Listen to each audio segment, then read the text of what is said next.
तर नमस्कार मंडळी, मी योगेश चेनवणकर, ट्रॅव्हलर विथ योगेश चेनवणकर व मुंबई गणपती प्रस्तुत गप्पा टायटल स्पॉन्सर प्रेमशी कलाकृतीच्या पुढच्या भागामध्ये आज आपलं स्वागत करत आहोत. रविवारी अजून एक तुम्ही आगमन बघितलं असेल. संध्याकाळी मागे एक मोठी बल्लाळेश्वरीची प्रभाळ होती, सुंदर मूर्ती, बाजूला जास्वंद, निखिल खातो यांची मूर्ती. आठवलं का? हो, मी बल्लाळेश्वर बद्दल बोलतो आहे. तर या चला आपण बोलूया बल्लाळेश्वर मंडळाशी. दादा, आपलं एक थोडक्यात मी मिलिंद मानसिंग भोयटे, राहणार सीता सदन आणि माझ्या मंडळाचं नाव आहे बालगणेश मंडळ सीता सदन. यंदा आमचं 75 वर्ष आहे. आपलं आगमन यंदा रविवारी झालंच, आपण बघितलंच. खूप सुंदर अशी निखिल खातूंनी मूर्ती बनवलेली आहे. पाठीमागे बल्लाळेश्वरची प्रतिकृती साकार केलेली आहे. संकल्पना कोणाची होती ती बल्लाळेश्वर? संकल्पना ॲक्च्युली ती मंडळाच्या मुलांचीच संकल्पना होती. एक 75 आपलं वर्ष आहे, तर कुठली प्रबळ करावी, तर म्हटलं चला आपण बल्लाळेश्वरची प्रतिकृती केली तर काय वाईट. आणि ती संकल्पना मूर्तिकाराशी मांडली. ते म्हणले ठीक आहे मी करेल, आणि अतिशय सुंदर साकार केली. मग हे कधीपासून तसं चाललेलं की असं करायचं काहीतरी, एक 75ची पूर्वतयारी? 2 महिने जवळजवळ तयारी चालली. मूर्ती कशी कसावी, कशी नसावी. आम्ही बरेच म्हणजे 10-12 स्केच घेतले. त्याच्यामध्ये विविध प्रकारच्या मूर्त्या आल्या होत्या प्रबळाच्या, पण आम्हाला ही बल्लाळेश्वर आम्हाला आवडली खूपच. आता आपल्याला पण कसं झालं यावर्षी, एक तर ते पीओपीचं ते बंदीचं चाललेलं. शंका तर बरेच होती की या बंदीला काय होईल, आपल्याला मूर्ती आपली भव्य देवी मोठी मूर्ती असते ती करायला भेटेल की नाही, किंवा छोटी करायची किती फूट करावे लागेल, विसर्जन कसं करावं लागेल, ह्या बऱ्याच शंका होत्या. पण देवाच्या कृपेने, बाप्पाच्या कृपेने, कारण कसं आपल्या इथे ना एक दोन 3 वर्ष म्हणजे 2020-21 ला कोविड मध्ये पण तोच प्रकार झाला शासनाचे. आणि त्यात पण एक लालबाग मध्ये तर इतकी स्ट्रिक्ट होता. मी पण परेलचा, मी पण लालबाग. मला आठवतं ना की आपल्या इथे इतकं स्ट्रिक्ट होतं ना त्यावेळेला, ते 2 वर्ष. म्हणजे आता चिंतामणी असेल किंवा तुम्ही तुम्ही ती चांदीची मूर्ती ठेवलेली त्यावर्षी. नाही, ऍक्च्युली कसं आहे, आमची जी मूर्ती आहे ती पूजेचीच मूर्ती असते. 2 मूर्ती आमच्याकडे नसतात. त्यामुळे ती आमची आस्था जी आहे त्यामुळे ती खूप त्या मूर्तीबद्दल आहे. त्यामुळे कोविड काळामध्ये काय करायचं त्यामुळे त्यामध्ये आपण छोटी मूर्ती स्थापन करून त्याप्रमाणे हे केलं होतं. कोविड काळ कसा बसा आम्ही निभावला होता, आणि तो व्यवस्थित गेला. आणि आता पुन्हा सोन्याचे दिवस आलेले आहेत. बरं, मला सांगा ना की आता या वर्षीच बोलूया आपण. निखिल खातून बरोबर ज्यावेळेला तुमची बोलणी झाली तेव्हा त्यांचं काय रिएक्शन होतं मग अशी प्रबळ? निखिल खातू तर खूप एक्साइट होते की आपल्याला 75 वर्षी, आपल्याला 75 वर्षाच्या मूर्तीचा मान आपल्याला मिळतोय. यांच्या वडिला, ह्याच्यापूर्वी त्यांचे वडील आमची मूर्ती करायची. त्याच्या आधी आपले विजय खातू मूर्ती आमचे बनवायचे. विजय खातूच्या कालांतरानंतर राजन खातू आपली मूर्ती बनवायला लागले, आणि राजन खातूच्या नंतर त्यांचे चिरंजीव निखिल खातू बनवायला लागले. त्यामुळे त्यांना सुद्धा वाटत होतं की आपण मूर्ती बनवायला घ्यावी, आणि त्यांनी पण आम्हाला चांगलं सहकार्य केलं मूर्तीबद्दल. तुमची अशा काही जुनी आठवणी आहेत का मंडळावर? जुन्या आठवणी म्हणजे आमचं कसं असते बघा, लालबाग परळ हा आत्मा आहे गणपतीचा. हे बाळकडून लहानपणापासूनच मिळतं. आणि आम्ही अक्षरशः म्हणजे शाळेत असताना, शाळा सुटली घरी आलो की पहिलं मंडपात जायचं, सेवा करायची लोकांची. आमचा गणपती पूर्वी चमत्काराचा गणपती म्हणून ओळखला जायचा. म्हणजे समजा एखादा चलचित्र असायची त्यावेळेला, चलचित्रामध्ये आपला बाण मारतोय तर बाण असा हळूहळू पुढे जातो, मग तो पुढच्या व्यक्तीला लागतो. पौराणिक देखावे असायचे. मग तो चमत्कार असायचा. कुठे बॉम्बस्फोट व्हायचा. आम्ही बॉम्बस्फोटाचा एक देखावे सादर केले होते. ते बॉम्बस्फोट आम्ही स्वतः घडवायचो. असे म्हणजे पूर्वी सगळं देखावे जे असायचे मंडळाचे कार्यकर्ते करायचे. जवळजवळ 60 वर्षापर्यंत आम्ही स्वतः सगळे देखावे सादर केलेले. म्हणजे कार्यकर्ते स्वतः उभं राहून स्वतःची संकल्पना, स्वतःच सगळं जे होईल ते आपलं, आणि ते अतिशय सुंदर असायचं. म्हणजे आपलंच असायचं नाही, आपण स्वतः करायचं ते. त्यामुळे ती पब्लिकला दाखवण्यामागचा पण उद्देश चांगला असायचा, आणि मजा यायची. थांबले कधी? लालबागचा राजा जेव्हा उदय रूपास आला, गर्दी सगळी लालबागला जावी लागली. भक्तगण जो तो पहिला जायचा लालबागचा राजाच बघायचा. मग त्यामुळे सगळ्या मंडळाकडे बघा तुम्ही, चलचित्र आता कुठेच नसतात. ही शोका ठीक आहे ॲक्च्युली, पण आता त्याला काही इलाज नाही. त्यामुळे फक्त आता गणपती हा फक्त एक सादर करावा लागतो, देखावा.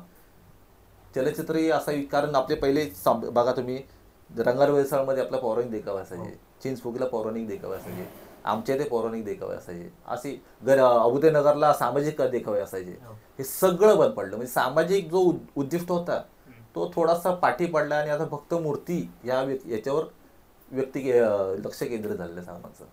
आता माझं पण असं झालं ना की आम्ही पण तो विषय मध्ये पकडलेलाच म्हणजे आता योगेश मर्तलचा ज्या वेळेला पॉडकास्ट घेतलेला आम्ही, तो पण तेच बोलला की हा गिरणगाव म्हणजे चलचित्राचं माहेरघरच तुम्ही बोला.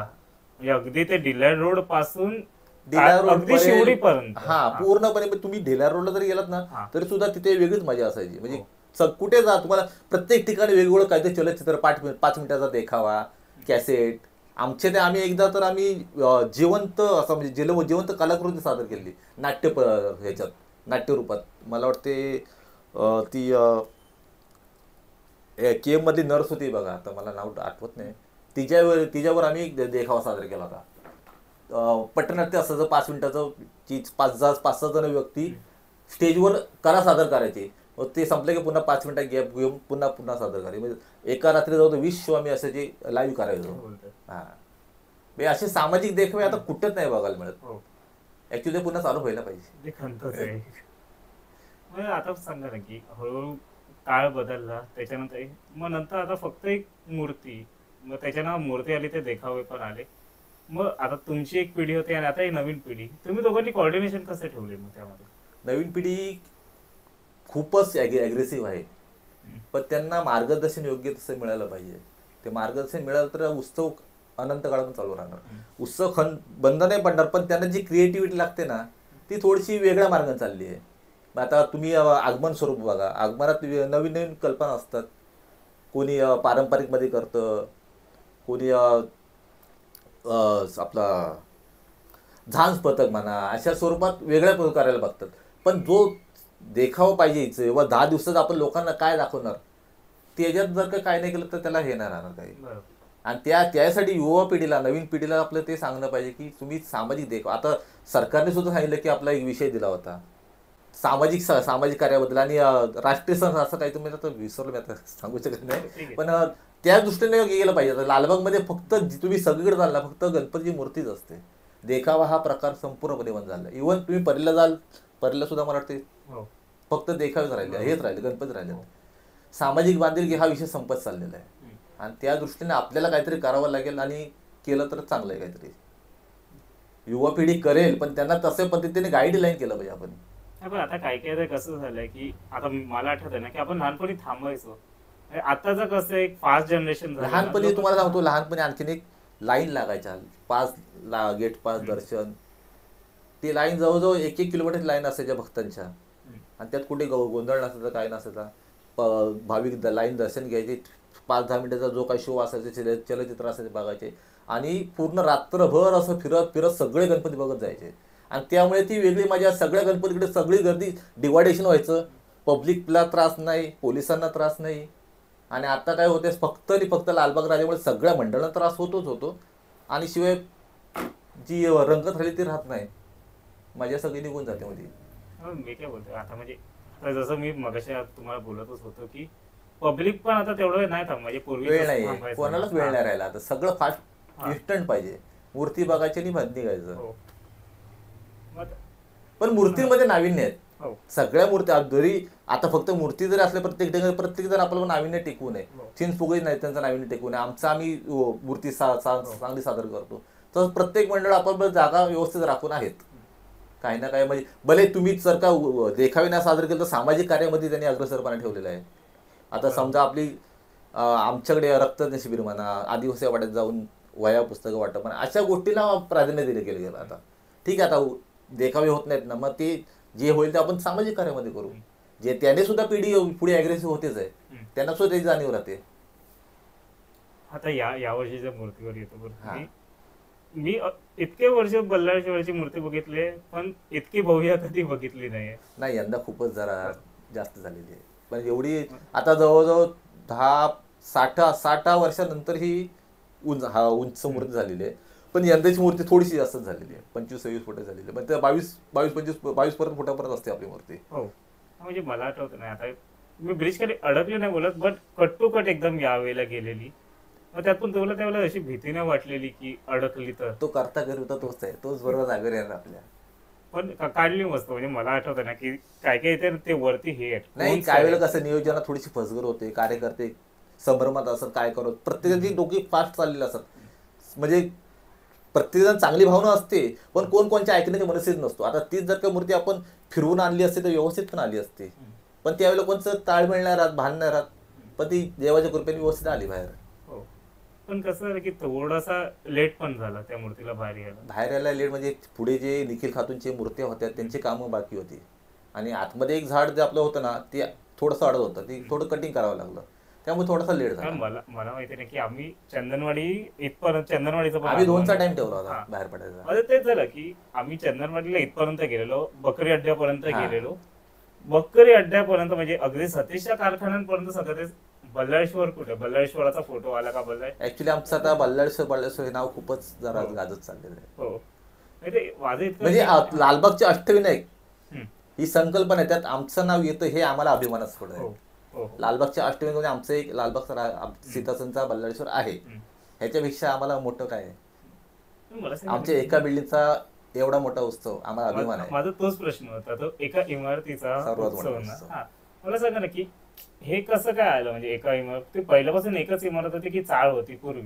पूर्वीची सीताबाई चाळ होती, आणि सीताबाईचा आता ही तुम्हाला मी पूर्वीचा गणपती सांगतो. आता सीताबाई चाळ होती त्यावेळेला लहान लहान मुलं गणपती बसवायचे टिळकांनी चालू केलं 1951. तो काळ वेगळाच होता, भारावलेला होता, नुकतंच स्वातंत्र्य मिळालं होतं त्यावेळेच्या. आता मी तर तेव्हा नव्हतोच, पण मी ऐकून आहे माझ्या वडिलांकडनं, माझ्या आजोबा, माझी तिसरी पिढी आहे, माझे वडील ह्याच्यापूर्वी होते, माझे आजोबा पण असायचे. तर त्यावेळेला सांगायचे की अरे त्यावेळेला गणपती बसवायचा होता, तर असं झालं की आपण आता काय करायचं, गणपती बसवायचं. मग त्यावेळेला मुलांनी अशी कारखान्यात जाऊन माती आणली आणि मातीची छोटी मूर्ती साकार केली, आणि तो पहिला सीताबाईच्या जिन्याखाली गणपती बसला गेला. हा, म्हणजे जिन्याखाली बसला गेला, आणि त्यावेळेला वर्गणी काय 4 8 खूपच नगरे, पण त्यामध्ये जी भावना होती उत्सव साजरा करायची, एकीपणाची, आणि तेच रोपटं आता मोठं झालेलं आहे. आता कसं म्हणजे आता बघता, आता तुम्ही बघताय की तेव्हाचा तो उत्सव आणि आताचा उत्सव तोच आहे, पिढी बदललेली आहे, उत्साह तोच आहे, पिढी नवीन आहे. आम्ही वारसा पुढच्या पिढीकडे दिलेला आहे. आमच्या मंडळात एक वैशिष्ट्य आहे, कार्यकर्ता आमचा हा बाल गणेश मंडळ नावाप्रमाणे बाल आहे. 30-35 वयापर्यंत आमचा कार्यकर्ता परिपक्व होतो. 50 पुढे आमचा कार्यकर्ता असतो, पण ॲग्रेसिव्ह मध्ये नसतो. आमचे अध्यक्ष सेक्रेटरी खजिनदार हे साधारण 30-35. मी जेव्हा, आता माझं वय 47 आहे, मी 18-19 वर्षी 49-50-51 3 वर्ष सेक्रेटरी होतो, त्यावेळेला माझं वय 19-20-21 असेल. मग मंडळात आमचं हेच खासियत आहे की युवा पिढीला आम्ही प्राधान्य देतो, आणि त्यामुळे मुळात ह्या कार्यात राहिल्यामुळे तुम्ही समाजात वावरताना तुम्हाला कुठे भीती येत नाही. तुम्ही कुठेच मुंबईत मंडळाचा कार्यकर्ता असेल ना, तो बिंदास वावरणार, म्हणजे उपाशी राहू शकत नाही. मंडळाचा कार्यकर्ता त्याची पूर्ण त्याला जाणीव असते, कुठे 4 माणसामध्ये गेल्यावर कुठे कसं करायचं, कुठे काय वागायचं, कोणाशी कसं बोलायचं, एखाद्या मिटिंगमध्ये गेलं प्रेझेंटेशन कसं करायचं, हे सगळं बाळकडू ह्या मंडळातूनच मिळतं.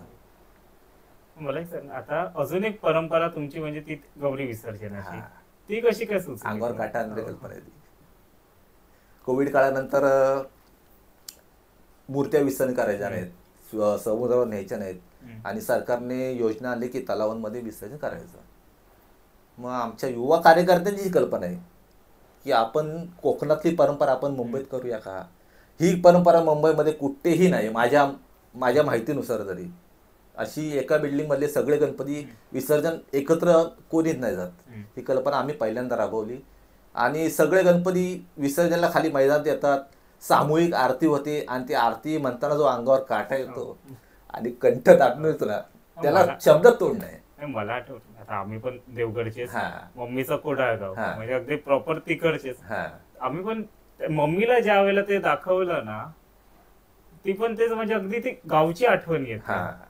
मी सातारचा आहे, पण तुम्हाला सांगतो ना, लाचीची आरती होते ना, जहाले भजन आम्ही नमित होतो उच्चारणं, चुकले आमचे काही देवा क्षमा असावी, अक्षरशः कंठ दाटून येतो आणि काटवतो अंगावर, म्हणजे बोलू शकत ना अशा भावना येतात. आता तुम्हाला माझ्या बोलण्यावर सुद्धा जाणवत असेल.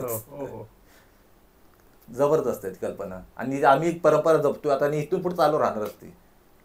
आणि सहकार्य सगळे करतात, सगळे जे आपले घरगुती गणपतीवाले असतात ना, ते येतात वेळेत, आपलं सगळं तयारी करून येतात, सगळे 15-20 गणपती असतात. काही जणांचे 7 दिवसाचे असतात, काही जण 5 दिवसाचे असतात, काही 10 दिवसाचे असतात. पण गौरी विसर्जन हे पारंपरिक रीतीने होतं आणि सगळे एका लाईनीमध्ये सगळे जातात, बघायला सुंदर वाटतं. आणि सगळेजण अक्षरशः रस्त्याने विचारतात काय कुठलं काय कुठून आले, त्यांना सांगताना आम्हाला अभिमान वाटतो की आम्ही इथून आलोय.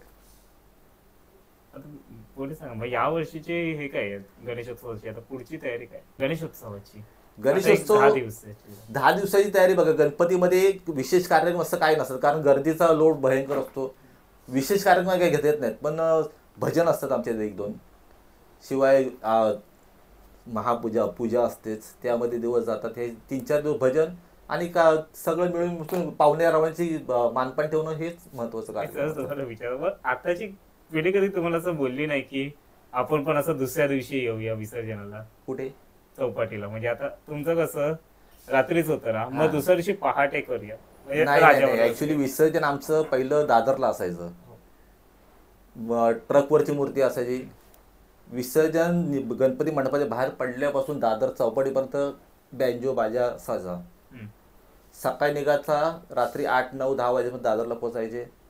त्यानंतर हळूहळू दादरची चौपाटी खचायला लागल्यामुळे आम्हाला गिरगावला यावं लागलं. मूर्ती मोठी झाली, गिरगावला यायला लागलो. गिरगावला आता निघताना मग ॲक्च्युली कसं होते बघा, विसर्जनला आहे ना, तुम्ही जेवढं लांबपर्यंत जाल तेवढं तुमचा गणपती लोकांच्या प्रसिद्धी देतो. अरे हा कुठला गणपती आला, सीतासना बल्लाळेश्वर आला. आणि लोक मग दरवर्षी ती वाट बघतात, अरे बल्लाळेश्वर आला नाही अजून, कुठे राहिला, कुठे गेला. म्हणजे 8 वाजले, 9 वाजले रात्रीचे, सकाळी बाहेर पडल्या 2 वाजता, पण अजून आला कसा नाही, कुठे, काय गर्दी आहे का खूप, का काही प्रॉब्लेम झाले का, कधी येणार हे वाट बघत असतात लोक. त्यामुळे आम्ही असं विचार करतो की शक्य तेवढं लवकर गिरगावला जावा. पण कार्यकर्त्याची भावना असते, आम्ही आता 10 दिवस राबलोय, आम्हाला नाचायचं आहे, त्यामुळे आम्हाला तिथे वेळ घालवावा लागतो. वेळ जातोच, कधी कधी पावसामुळे प्रॉब्लेम होतो, निघायला लेट होतो. पण कार्यकर्त्यांच्या थोड्याशा भावनेमुळे आम्हाला सुद्धा थोडंसं नमतं घ्यावं लागतं.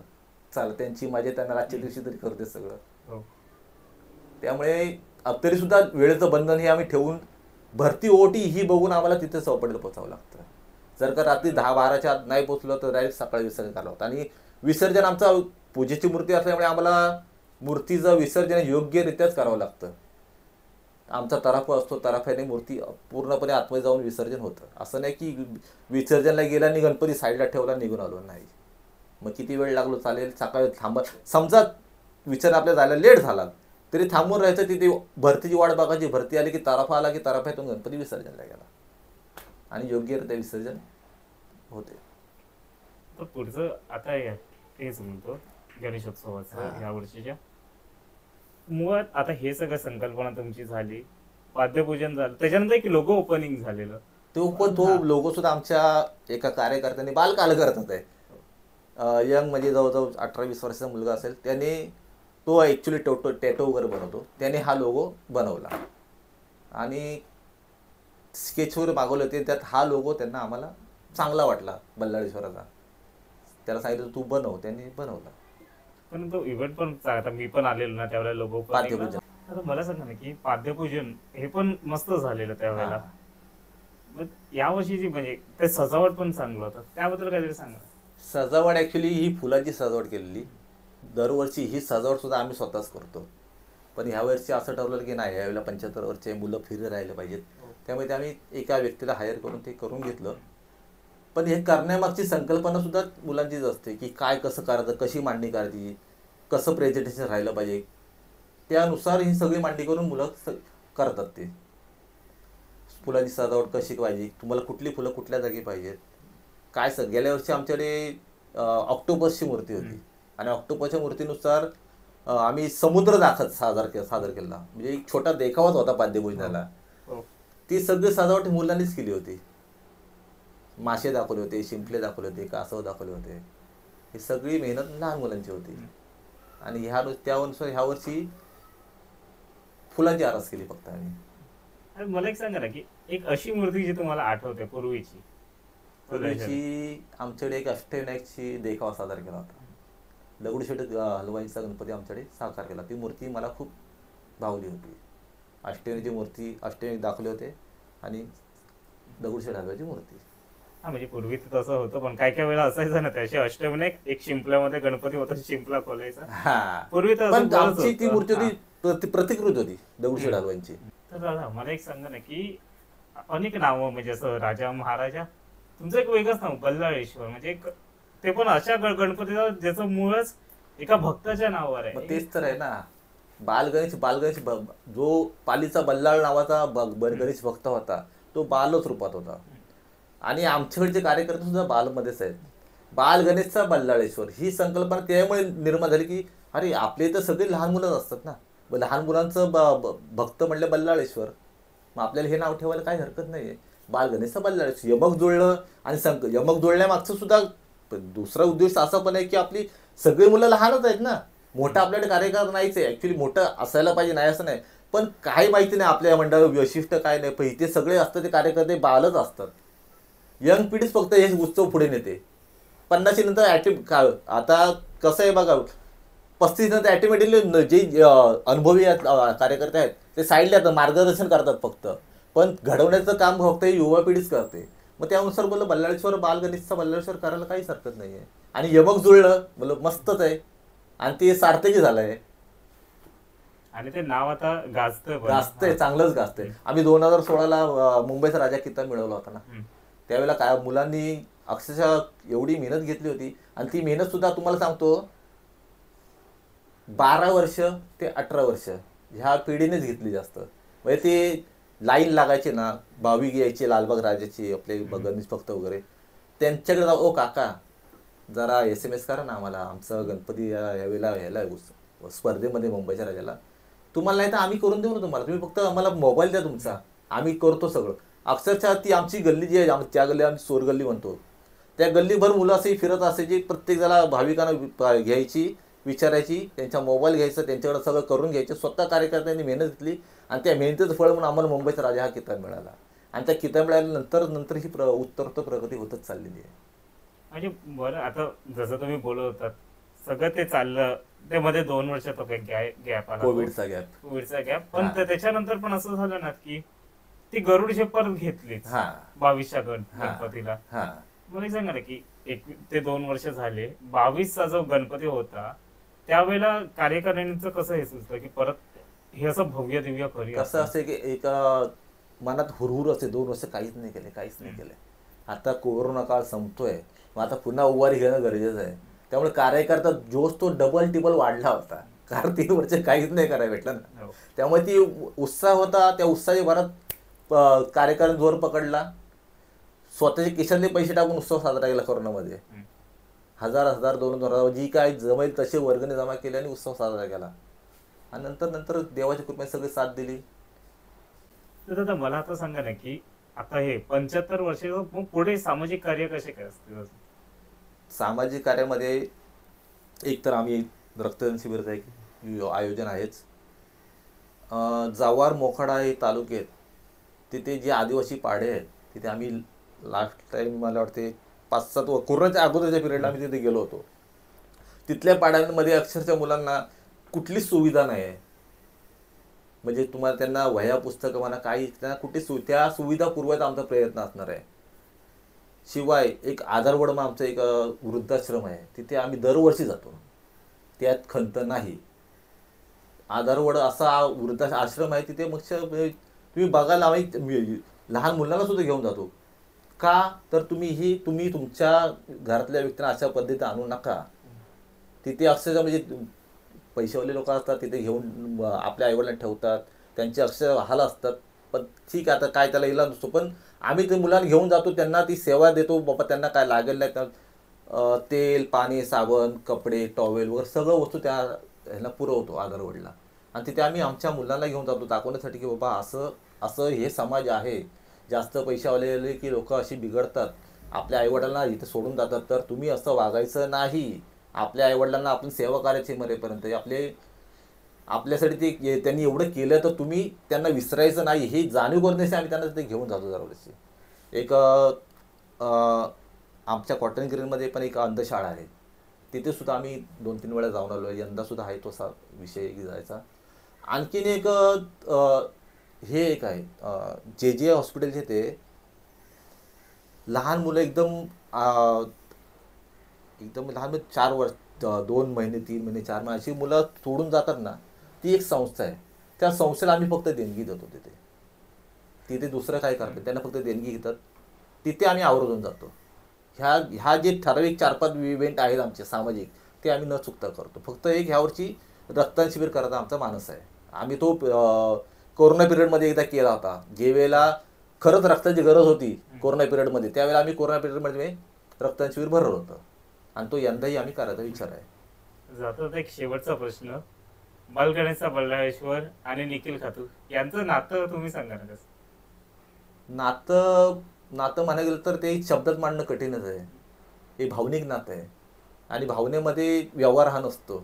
त्यामुळे आम्ही निखिल खातूकडे आम्ही आमची मूर्ती मोठ्या भावाकडे बनवायला देतोय, अशा पद्धतीने आम्ही त्यांना मूर्ती देतो. त्यांचे वडील बनवायचे म्हटलं मग आमचं त्यात आमचं कुटुंबच झालं ते पण एक. आणि त्या कुटुंबातल्या व्यक्तीला आम्ही मूर्ती बनवायला देतो. ह्याच्यापेक्षा दुसरं काहीच सांगू शकत नाही. मला आठवतं ना की राजन खातू काका पण होते ना त्यावेळेला पण. राजन खातू घ्या, आपले विजय काका घ्या, ते आमची त्याच्या अगोदर आमची मूर्तिकार बनवायची धर्माजी पाटकरच्या अंडर मे बी मला जास्त माहित नाही, पण विजय खातू म्हणा किंवा आपले राजन खातू शेठ म्हणा की त्यांच्याकडे असायचे. आणि त्यांच्या मार्गदर्शनाखाली हे धर्माजी पाटकरच्या मार्गदर्शनाखाली कदाचित हे घडले असावं. किंवा त्यांचा जो फेसिंग जो आहे ना तो आमच्या धर्माजी पाटकरच्या मूर्तिकारांसारखा सेम आहे. त्यामुळे आम्ही खातू बंधूशिवाय कुठे मूर्ती बनवला जात नाही. आणि मी तेच बोलत होतो आता राजन काकांच्या कसं झालं, अजून एक नवीन हे आलं त्याच्यामध्ये, तो खळीवाला बाप्पा ही ऍक्च्युली आहे ना एक आमच्या असे लालबागला भक्तजन बरेच जात असतात. आमच्या एका मित्राचा ऑफिसर लेवलचा एक माणूस होता, अधिकारी होता, साऊथ इंडियन होता. तो आला आणि त्यांनी जस्ट आपलं असं त्याला आम्ही सगळं गणपतीवरती स्टेजवर नेलं, हा सत्कार वगैरे केला. आणि तो पाया पडताना वरती जस्ट बघितलं नाही, अरे हे तो खळीवाला बाप्पा आहे. खळीवाला बाप्पा आणि डिंपलवाला बाप्पा हे शब्द आम्हाला खूप भावून गेले. आणि त्यावेळेला ते टॅगलाईन आम्ही कॅच केली आणि खळीवाला बाप्पा, तेव्हा ते फेमस झालं. तसं ते आता पण तसं झालं ते. आणि ती ऍक्च्युली लक्षात यायची नाही ती कधी, पण ती आता आवर्जून लक्षात जाते खळीवाला बाप्पा. आणि ती मला वाटते आमच्याच मूर्तीला असेल खळीवाला, बाकी मला माहिती नाही. आमच्या मूर्तीला आहे. आणि खूप चांगलं वाटतं खळीवाला बाप्पा, डिंपलवाला बाप्पा. नकळतपणे बोलून गेले ती व्यक्ती, पण ते आम्हाला आमच्याही लक्षात नव्हती, पण आम्हाला ती जाणवली ना, अरे आहे असं खरोखर खळी आहे बाप्पाला, आमचा बाप्पा हसरा आहे. ठीक आहे, धन्यवाद. तुम्ही इतकं आम्हाला वेळ दिलात त्याबद्दल आम्ही आपले आभार आहोत.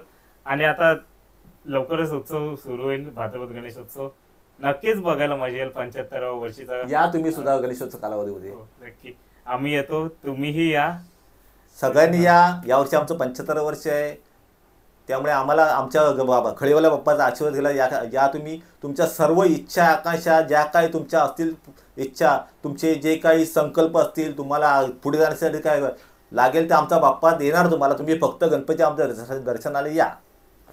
धन्यवाद काका. थँक्यू. इतकं म्हणून मीही आपली रजा घेतो. जय हिंद, जय महाराष्ट्र. धन्यवाद.